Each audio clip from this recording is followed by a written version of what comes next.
Well, hello, everybody, and welcome to the Quantum Astrology Gathering. And it's my extreme pleasure today to have with me Kathy Biehl. I've been on Kathy's podcast a couple of times, and we're turning the tables this time, and I'm interviewing her for this gathering. Now, Kathy has been exploring and explaining the role of the sky down here on Earth since her teens. A professional astrologer for more than 30 years, she draws on her uncommonly diverse life experience as an attorney, small business owner, performing artist, and writer. I didn't actually know about the performing artist part till now. Oh, yes. Her insights and forecasts have appeared in national and regional publications such as the New York Times, Bustle, and InStyle, and she contributed the chapter on astrology to Your Guide to Self-Discovery, 20 Ways to Find the True You, which was published by Llewellyn Worldwide. Kathy is also the host of Celestial Compass on Om Times Radio and TV, and Kathy won Best Astrologer in Om Times Media's 2022 OMI Awards for individual achievement and received a 2022 OMI Community Award for excellence in podcasting. And I have to say, yes, her podcasts and shows are really fabulous. So welcome, Kathy. Lovely to have you here. So, Thank you. I always enjoy talking with you. you too. Now, Kathy is going to talk to us today about storytelling in astrology and connecting the dots. And how would you say, Kathy, that really that kind of fits in with the concept of astrology being quantum in nature, both wave and particle? Well, life and astrology is part of a continuum. Nothing is ever just in the moment.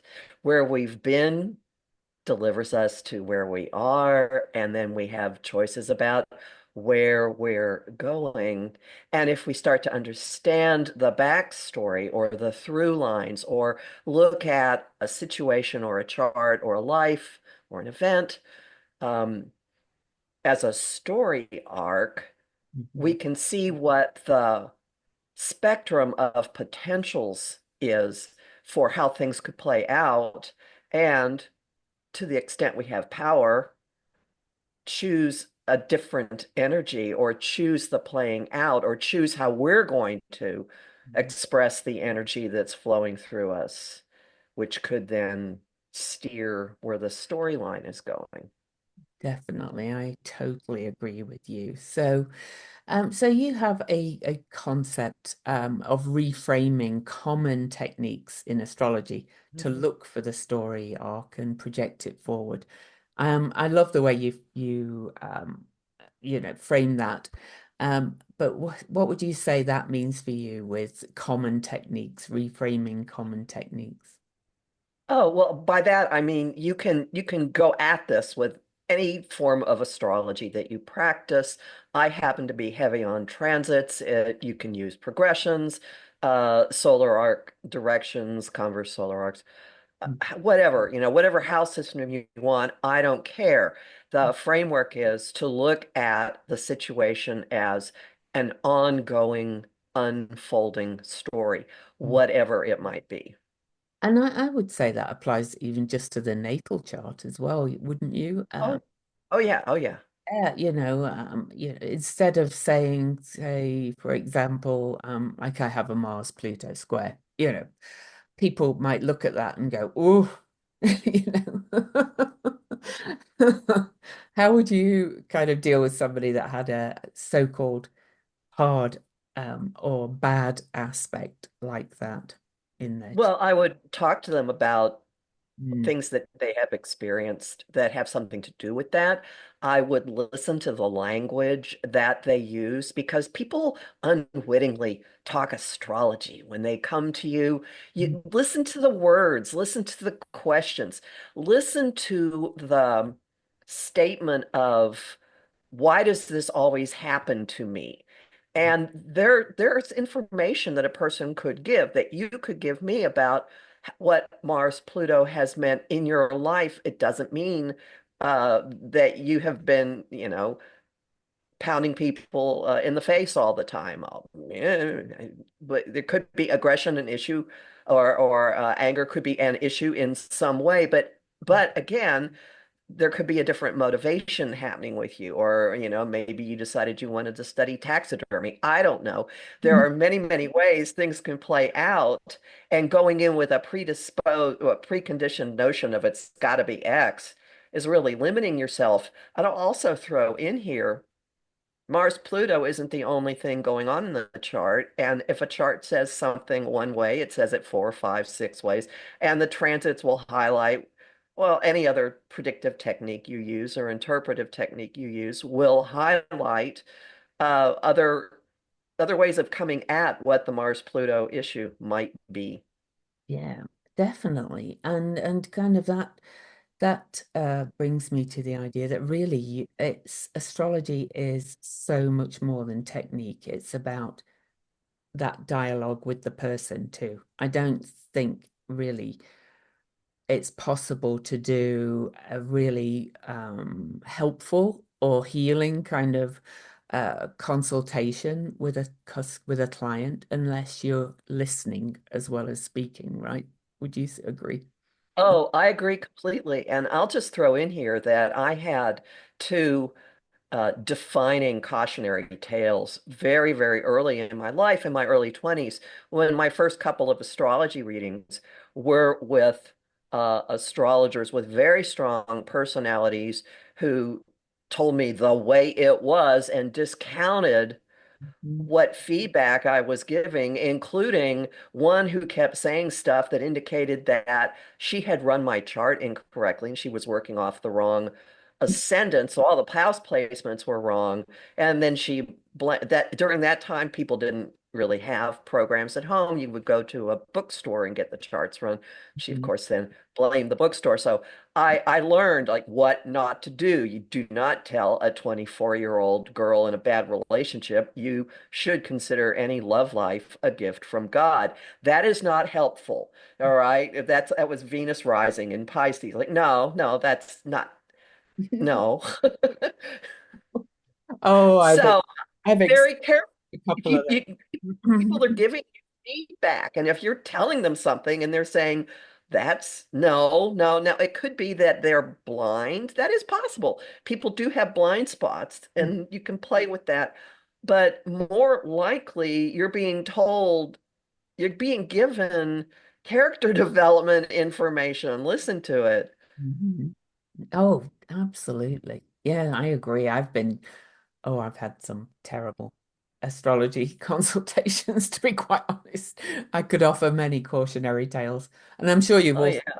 I'm sure you've also had clients come to you who've experienced being kind of told something like very harmful almost. Do you have any kind of thoughts on that as well?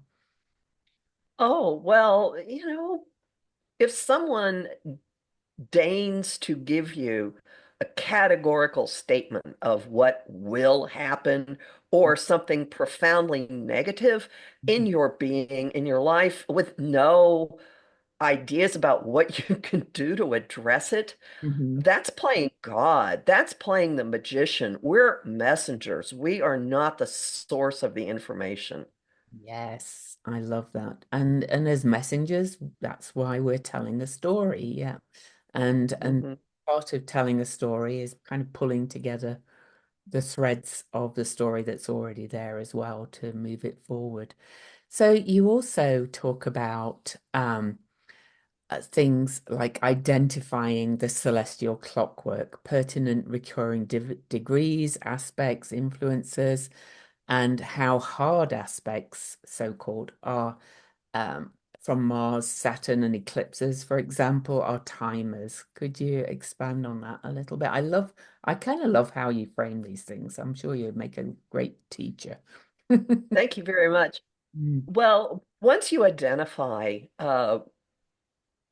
you can come at it two ways. One is you can see that there's a certain degree or a certain aspect that is being pretty predictably activated, or you can see that there are certain issues that are now about to have different hard aspects or defining transits hit.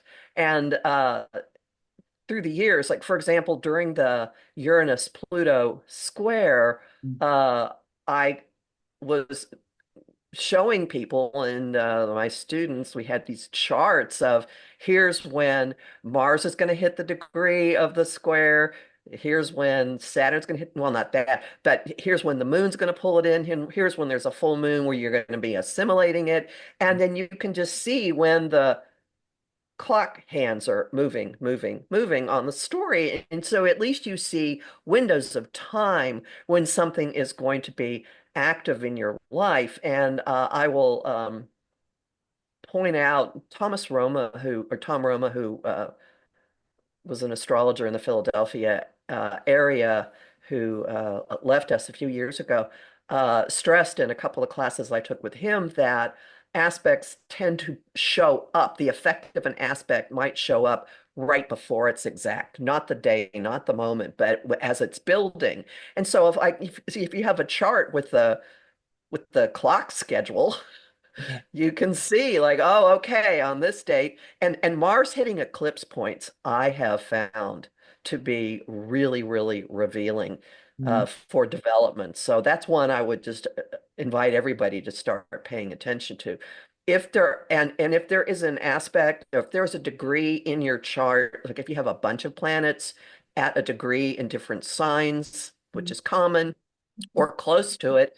Notice when eclipses hit them, and then when Mars later comes along and goes, bing, woof, things start happening. Mm.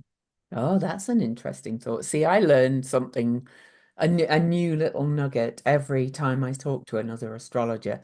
And I think that's an important part of being what I'm going to call a quantum astrologer, really, is you notice these things over time and listen to Mhm. other astrologers who work in this very experiential way, really. Like Mhm. that's how we learn astrology over time. That's how we learn to become deeper astrologers, I would say, isn't it? By noticing these things over and over again in our own charts and in our clients' charts. And yeah, I have everything at 7 degrees. So I'm always like ears ears up when something's heading towards 7 degrees to see what's coming my way. I have to say it's like and it something always. Well, let me throw something out Mm, for listeners, and this is something that I picked up in a speech by Amanda Owen, also a Philadelphia area astrologer, and that is when you run someone's chart, make your own little checklist by degree. Just put all the placements down, lowest to highest, lowest degree and sign. And that way you have something you can immediately look at in a list and you can see the sequence. And often if there's a conjunction, there'll be something that's going to be aspected in between them mm, that's not part of the conjunction. So it's a really, really easy way. I've been using this for decades, ever since I heard Amanda say this mm. in an NCGR meeting in New York City. So there's one for you. Yeah, that definitely is.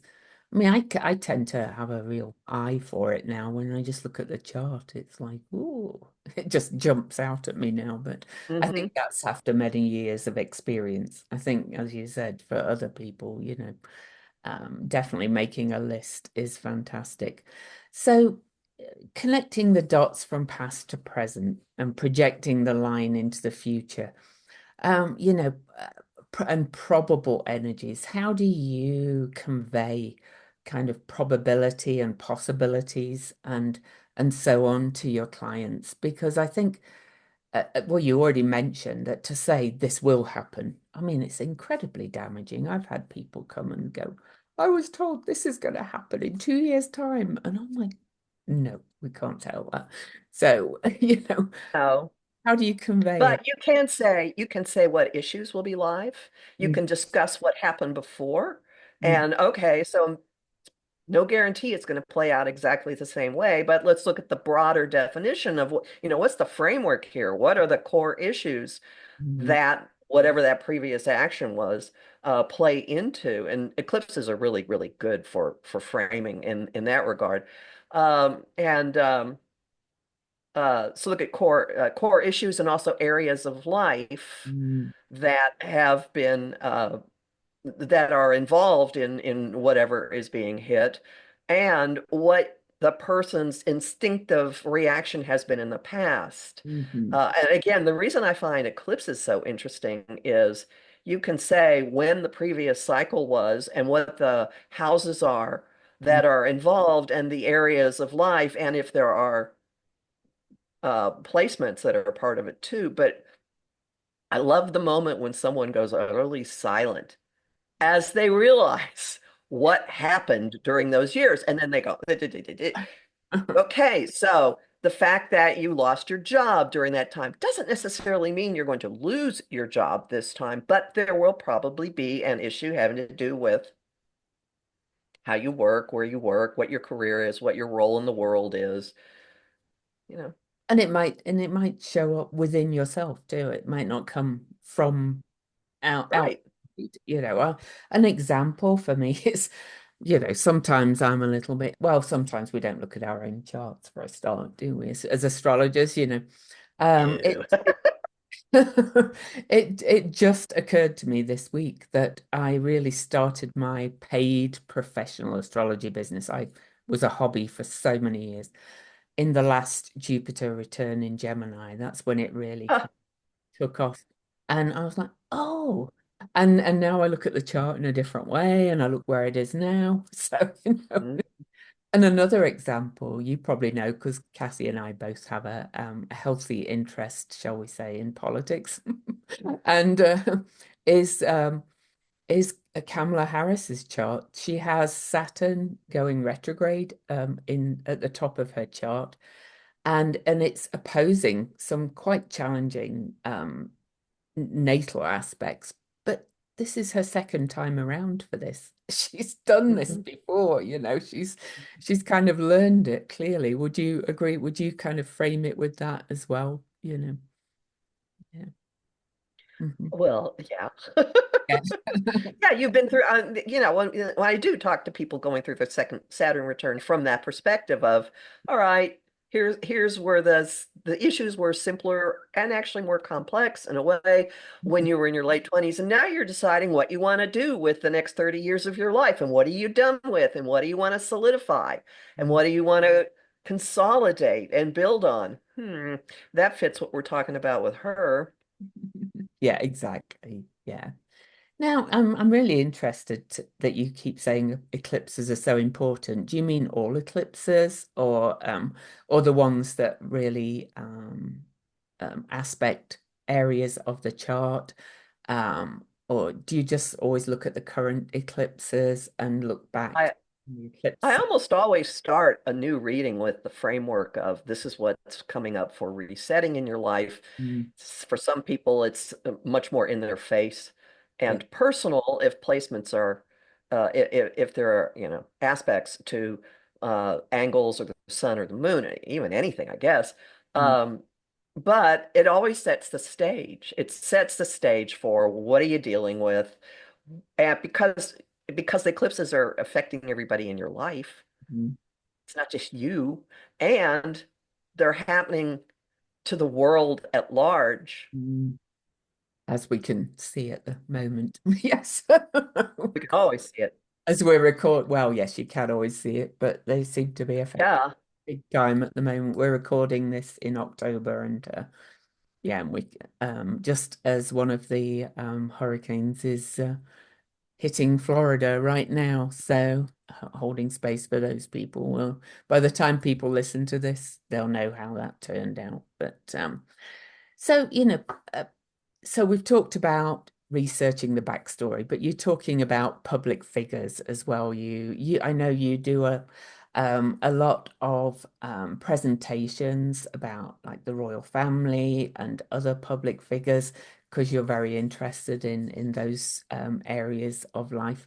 So, as we talked about earlier, meeting the clients and listening to them, you can't do that with public figures unless you're like a celebrity astrologer, I guess. But how No, but there's also a lot of information about them exactly? publicly available.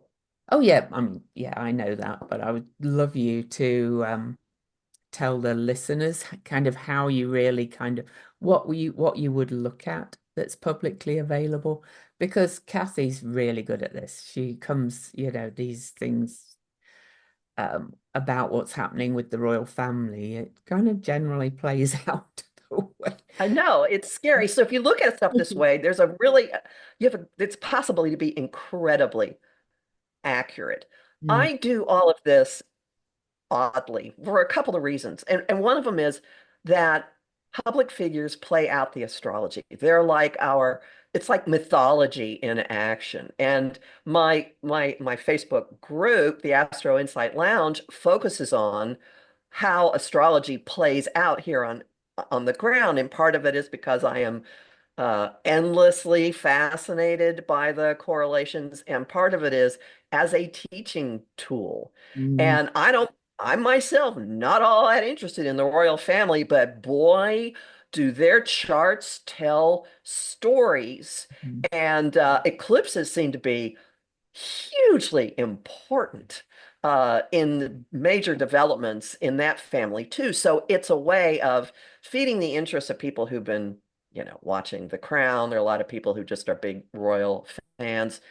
But it's like insidious astrological pedagogy. And I have found this to work with political events. mhm. And when I teach storytelling astrology, and by the way, I just want to thank Donna Woodwell for that Oh, term.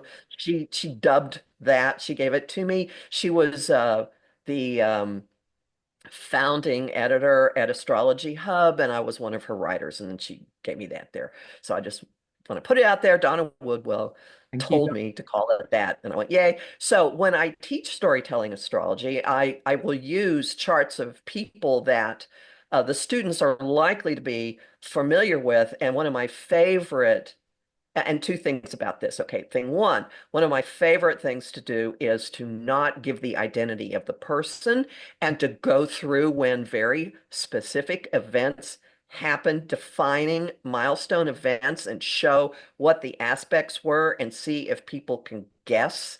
Caitlyn Jenner is a real good one for this. Also, Jack Nicholson. Their charts are really, really revealing. And they track public events. You can see this happened then, this happened then, this happened then. What was the aspect? And secondly, it's really an interesting way to look at intergenerational stories. The Royals fit in with that. The Mm, Kennedy family fits in with that. Carrie Fisher, Debbie Reynolds, Eddie Fisher and Paul Simon fit in with that. You wouldn't think, but they do. mm, So this is a fascinating way to show, just to get people to look at mm. everything from the perspective of it's not just this chart on a screen or a piece of paper, but it is a force. It's a story. Mm. And here are the characters, and let's look for plot development, let's look for character development.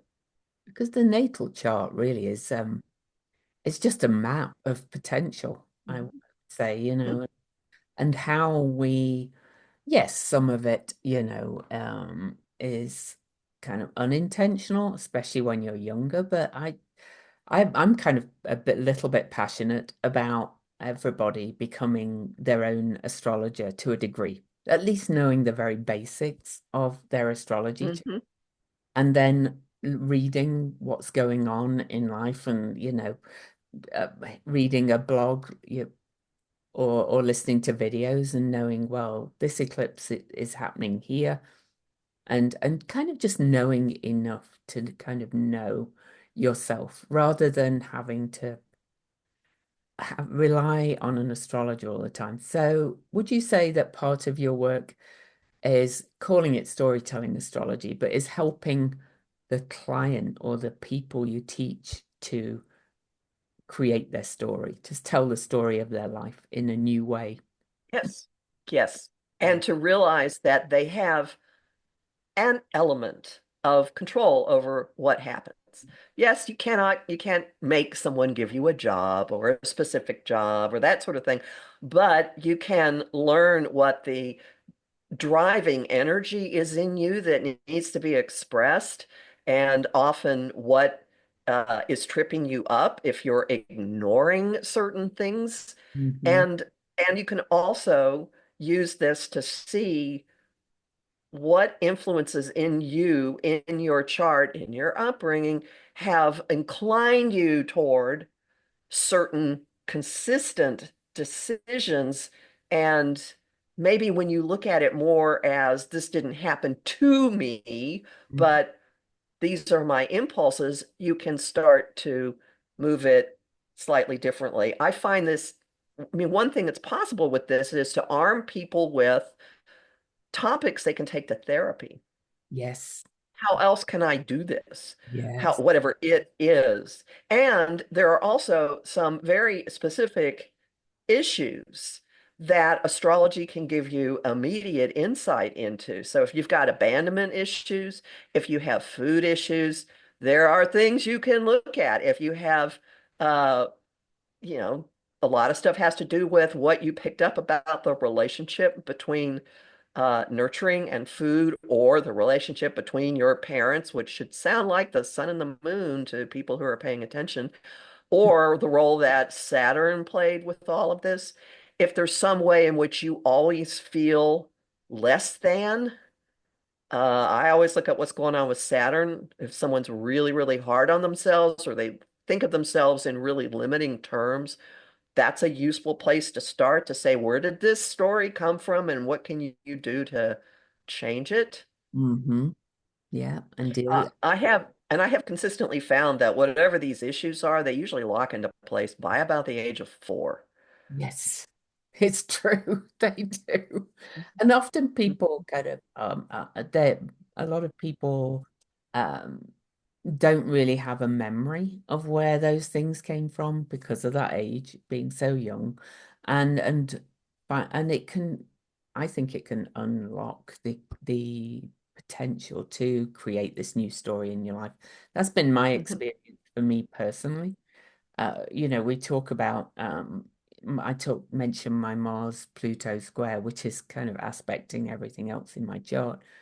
I really had to learn to use it to for a force for good and a force for deep diving into murky, shadowy kind of areas and psychological personal growth development. That's and I did. I took it on, and we can choose not to, or we can choose to take it on. Yeah. Would you agree? Oh no, absolutely. I mean, Absolutely. I will definitely say when I was younger, the shadowy aspects of that square may have shown up on occasion, but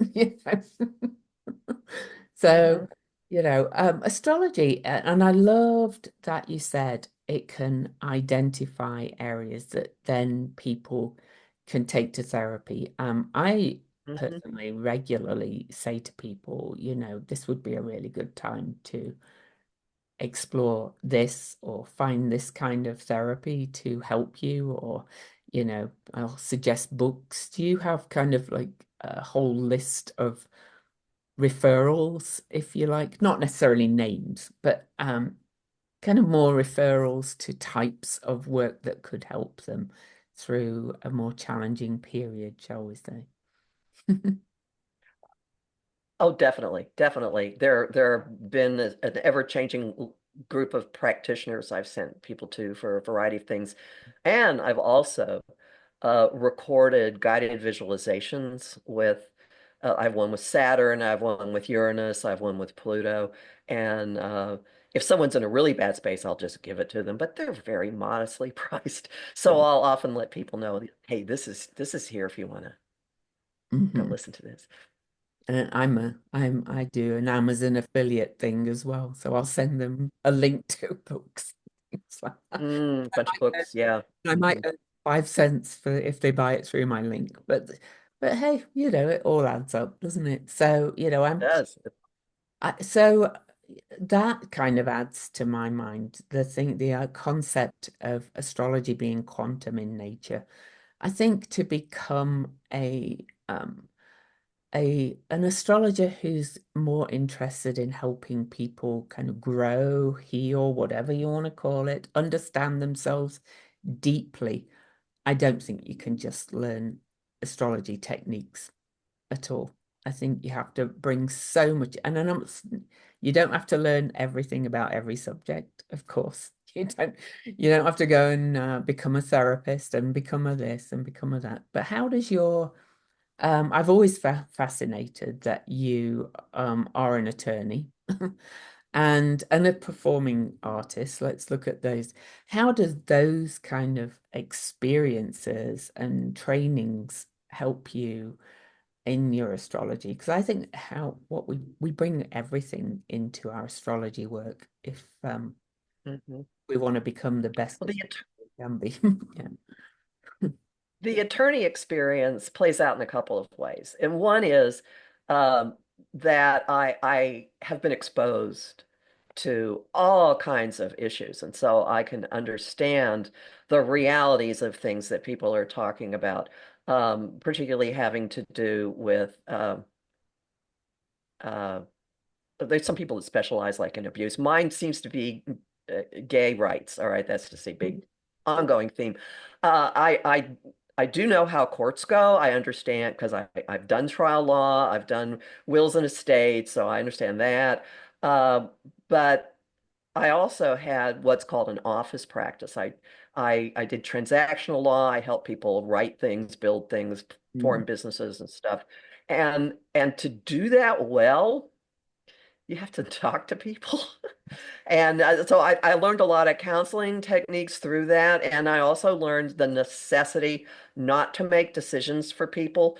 And this angered one client of mine because I refused to tell her what to do. I told her this will happen if you do this, this, this, this, and she was really, really angry.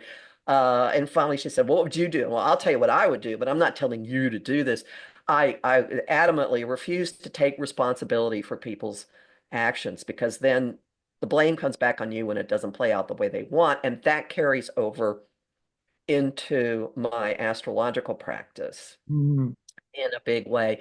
Um, the and also the precision of language, oddly, is I'm really, really attuned to the precision of language, and the probabilities of people misunderstanding what you're saying. So I tend to be really, really careful with that regard.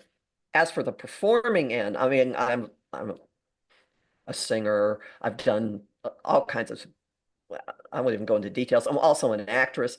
So, or how we say actor. Oh, okay, that's fine. But that has really attuned me more and more to the tell a story. What's the story arc? Uh, and my educational background is I was a German literature major, so I'm really, really taken with symbolism and story. Mhm. And mythology, and I loved German fairy tales, which are actually quite dark. They're not Disney stories at all. So I look at things in those ways, and that all of this has informed. And also, I'm a smartass, so I can say things that I can say something that is simultaneously scarily philosophical and makes you laugh, and then you stop and you go, "Oh, okay." So Oh, I love a I bit have of a lot of I have a lot of sag in my chart. Yeah, me too. I love a bit of dark humor. We always do. Yeah. So you actually mentioned one subject that is really close to my heart and I'm really passionate about is the precision of language and how one of my reasons for putting on this gathering was to promote a kind of more I can't even think of the word, more positive, more sense of possibility through the use and practice of astrology. And I think language is a big part of that. Would you have some examples that you could give um, for that because, some of the traditional language that's being used in astrology and is still used, even if the words have changed their meaning, I think just puts the fear of God in people, when they hear it. Would you agree? So, how Oh, do you yeah. approach that with the language in astrology that we use as practicing astrologers? Well, I attempt definitely in my forecasts Mm. to shade things in terms of here's what you can do about it, like a weather report, like, okay, here's what's coming down now. Here's how you work with it. Here's how you make use of it. So a much more empowering way of Yeah. approaching it instead of this is gonna be hell. Go hide in your bed for a week. Like, what good does that do, people? And may I detour into a pet peeve of mine that kind of fits Of in with this? course. And Yeah. that is online, Instagram and TikTok, especially the dumbing down of astrology, the Mhm. trivializing it, the greeting card rendition of it, the presentation. I'm going to dress all witchy and look, ooh, I've got sparkly lights and I have symbols all around me and I'm wearing lots of rings and I'm saying nonsense. I really am a huge proponent of uh, informed Yes. social media consumption and being really, really careful. Now, I put a lot of sun sign astrology up Mhm. that I find funny I do too. and that you do too, that illustrates things. And some of these really irritate people, but I put memes up and stuff myself. But I don't, if I someone don't is put not harm, sorry, not harmful memes though, just amusing. no, Yeah. amusing, Yeah. amusing. But if someone is oversimplifying something or making a categorical statement of everybody in this sign is this way, or oh, if you're in this sign, all this horrible stuff is going to happen to you, run. I mean, do check your gut. Mhm. And the fact that somebody has zillions and zillions of followers, particularly on those two platforms, really, really doesn't automatically mean that they know what they're talking about. And I really, really take issue with, and there is someone who's disturbingly prominent, I will not name a name, whom I have seen misstate, say this is happening and this is what this means, and I'll just go, oh, and other astrologers have jumped on this person, and the flash is there. So this person gets a huge play, and this person does not state things accurately. And I really, really take issue with that because we have a responsibility. People are placing their trust in us, whether they're sitting across from us or on camera with us or talking to us on the phone, which some people still do, Mhm. or reading our information online or listening to a video that we have posted. Yeah. We have responsibility for the quality of the information that we're putting out and the impact it's going to have on people. Yeah. Much like we complain about people who are running around openly lying and stirring stuff up, this is the astrological slash metaphysical community counterpart to that. You have to, I believe, act in integrity and take responsibility for the messaging you're sending out because Oh, you're getting to people not always at an intellectual conscious level, you're getting into their subconscious. And don't you dare be freaking people out. That is not your job, not your right. oh, preach. Rant, rant. And I see it with some, very good and very long time experienced astrologers as well, even if it's just a post on their personal social media, going, "Oh, this looks terrible. This is going to be really bad." And I'm like, "Okay, like, what are you saying there?" And people will, it stays there. It's out there in the kind of energy. It will be bad. That just like, I'm sorry.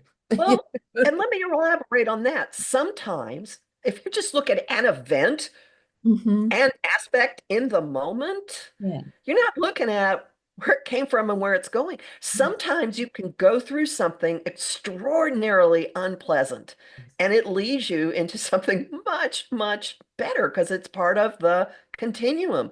It's just a plot point in the story. Absolutely. And it's how you respond to it, to go back to that, that creates the story going forward. I know of somebody connected to her online. She lost her whole family in one of the massacres in Africa. She Oh, hid in a bathroom and heard her whole family being massacred, you know, things like that. But she has come out of it strong, created something really beautiful from it that she can teach other people. You know, people people survive with from tragedies. There were, and that's an extreme example. But you know, just to keep going, it will really be bad. You know, that's just kind of it's like, people are going to go, okay, I'll just go and like you said, go to bed, hide under the blankets, and never come out again. And right. yeah, I know. Yeah, Kathy, you can see why I wanted Kathy on here because, you know, she's kind of passionate about the same things as I am. I've tried not Yeah. to lead too much, but language is really one of mine. And even to the point of, you know, I refuse to use some of the terms about some of the astrological placements. We've seen a rise since the translation of some of the old um, astrology books. And I have nothing against the techniques. Yes, I think we can learn from everything, but I think it's time we ditched things like this is in detriment. This is in, what about you? Well, if you call something a malefic, okay, maybe in traditional terms it is, but Mhm. that that has a subliminal impact on people. Exactly. Even if you're trained and you know intellectually what it means, it has a subliminal impact. And this goes to responsibility, and I don't like it. I don't like it either. Language matters. What language you use matters because it's how people hear it. Like you said, even if it's subliminally, even if it's Mhm. even if it's on a meme that you just put, you know, this is in detriment and this is in that. I've got Mercury in so-called detriment and Venus, and I've done just fine. Thank you very much. I don't think that Yeah, look at you not talking. Look at you being single. Not. I know. I know. I've been with my husband 30 years, as of October the 7th, and Oh, and I have a podcast and never stop writing. So there you go. So, but I'm passionate about the use of language. That mhm. I think that's a good way of looking at Mercury in the placement I have it as. So, you know, I just wish I think there's a lot of sensitivity, and if any of those kind of astrologers listen to this, they might get a little bit triggered and a little bit upset. I would invite them to kind of listen and think, you know, how people are receiving what they are putting out there. And aren't we evolved and grown enough now to teach our students as astrologers just different terms now? You know, let's move forward. We're moving into this new age. So anyway, I feel like I'm talking more than you. So That's fine. but it's a conversation. So, you know, do you have any more things you'd like to talk about with all of this storytelling technique? Have you, some astrologers, and I don't think you do, you kind of some use kind of astro drama and things like that as a performance person. Have you done anything like that with your students? Maybe you do. Maybe I just haven't seen it. No, no, because most of my teaching is now done at a distance, and I haven't figured out it's too much energy to figure out how to do it over Zoom. Yeah. Yeah. But you do, that you've mentioned that you put guided visualizations out there. Do you Hmm. ever use that with your students, or do you encourage them to do it? Yeah, Because I do. I yeah, encourage them to do it. yeah. I tend to use shamanic journey work. That works for me, but Hmm. I just think people need to learn to feel how these energies work within, not just have a list of words. It's Right. Yeah. Yeah, and if you can show someone how they have expressed something in the past, that moves it beyond just a series of keywords into, oh, okay, this is how it's playing out. This is how I have expressed it. Now, what are other possibilities here? Oh, okay, I could do this. I could consciously push it this way. yeah. And then you can do that, teach your students to do that too. I Hmm. Yeah, I run a Venus retrograde class every Venus retrograde, so it's every 19 months. And I have like an expansive list of keywords and descriptions for Venus itself. But every time I say, well, I can give you all the words in the world, and it's good to kind of read them and take them in, but then I want you to go and think about how that feels inside. Hmm. Yeah, Yeah, that makes sense. That's good. yeah, yeah. So we're almost at the hour. So, Kathy, I would love if you would tell people about your free gift, which people have available to them if they would like to go and download it. What are you offering people? Well, can you remind me? Oh, So long since I sent it, I forgot what I sent you. that's okay. Yeah, I can find it for you. Yeah, exactly. So um, it is a protocol for tracking a story, an outline of Okay, 6 steps. Mhm. right. Okay, that would make sense. There were a couple of things it could have been. Yeah. Um, I have Mercury retrograde in the 12th house, all right? So I'll blame him right now, but it's really just me. Um, I'm a highly Neptunian person these days, which is really interesting for somebody who's trained to be so rational. So what I have is a checklist you can actually use. It's a step by step, and it's a distillation of what I have taught in a storytelling astrology masterclass and what I have taught in multiple ones. It's basically here's the framework. Here are the steps you can do. Look at your chart, do this, do this, do this, do this, do this. You can use it for your chart. You can use it for following your favorite celebrity. You can use it for a series of events happening if you want to see, okay, this is what happened last time. Here we go. Now we're going to move it into the next few years. Let's see what's going to happen. It's just a way of sensitizing and priming your perspective to start to look at things as a story, as a continuum, Mm.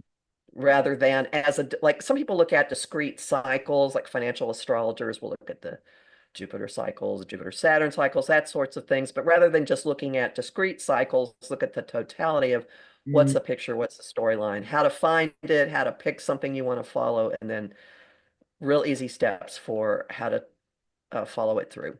Oh, I can highly recommend downloading that. I will be doing too.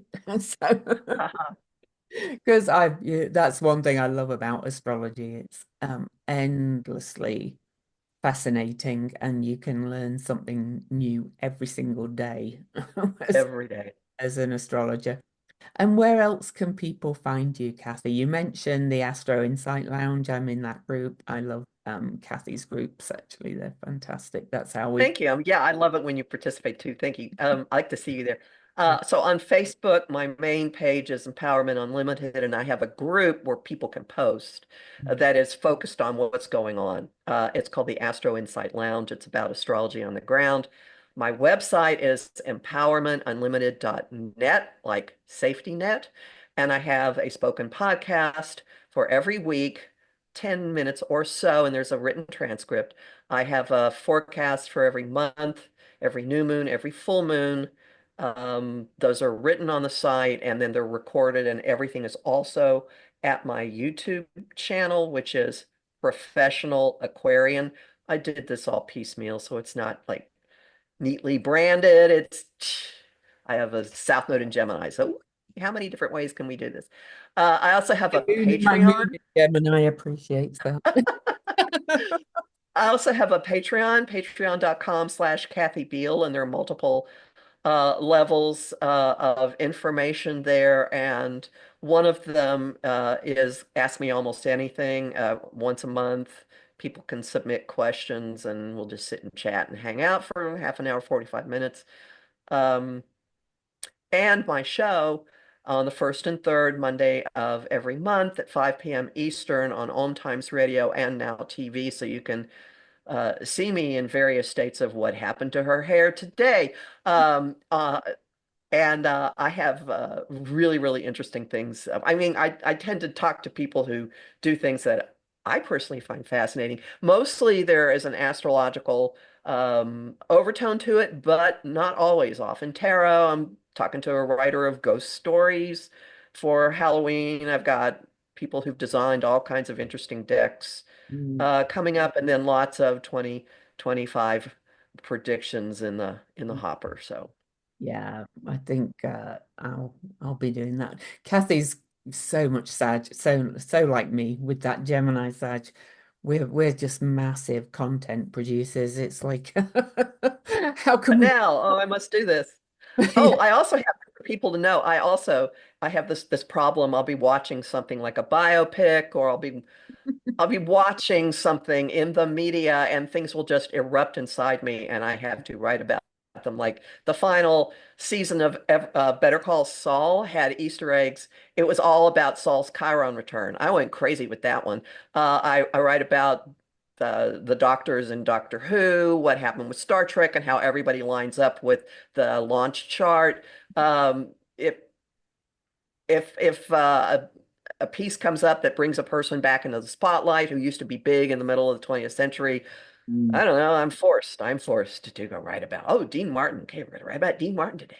All right, we're writing about Gwen Verdon and Bob Fosse. Sure, here we go. So if you go to my site under Astro Insight, there's a link for articles, and there's all kinds of crazy stuff there yeah, like that, including the Better Call Saul Easter egg, Chiron return Easter egg. I found birth dates for him and his wife.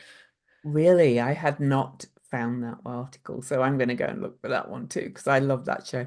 I tried to get that one published and nobody even responded. Like, come on, there's a huge audience for this. You want this. But So I honestly, put it up. as soon as you said that, I was like, oh, that actually kind of makes sense. So, oh boy, I can see what I'll be doing now. I'll be looking at these I'll two. send you the link to Yeah, yeah, it. please do.